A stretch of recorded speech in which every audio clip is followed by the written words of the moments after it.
What's up, guys? Dave here with the 2020 Honda Grom. Now, this will probably apply to a ton of different bikes, Groms and monkeys and whatnot.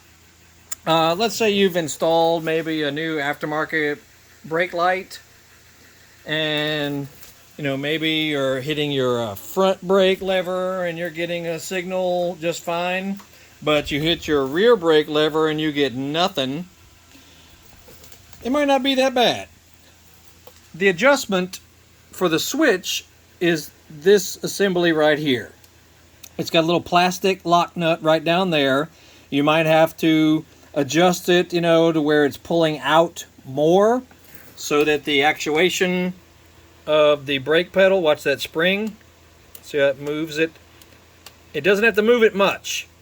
Or yours might be stretched too far and your brake light is already stuck on. So you may have to just adjust that lock nut a little bit.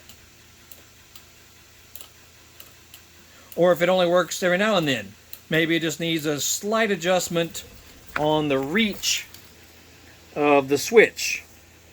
You'll figure it out. That right in there, and the switch, you see where it comes out right up there. Anyway, so yeah, we're doing a lot of stuff to this bike. Just did new exhaust. Sounds awesome.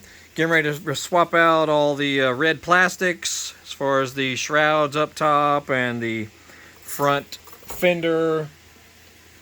Just doing some basic services and things. So, some of this is already many times over on YouTube, with other people. So, we're not trying to duplicate all that.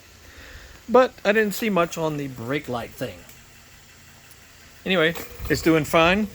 Hope that helps you guys, and if anything we do helps you guys, please click the thanks button beneath any of our videos. And we hope you all have a great day. We'll see you all later. Make sure you Google Horsepower House. We are all over the internet, including eBay, Amazon, 2 YouTube channels, and Facebook. See you all later.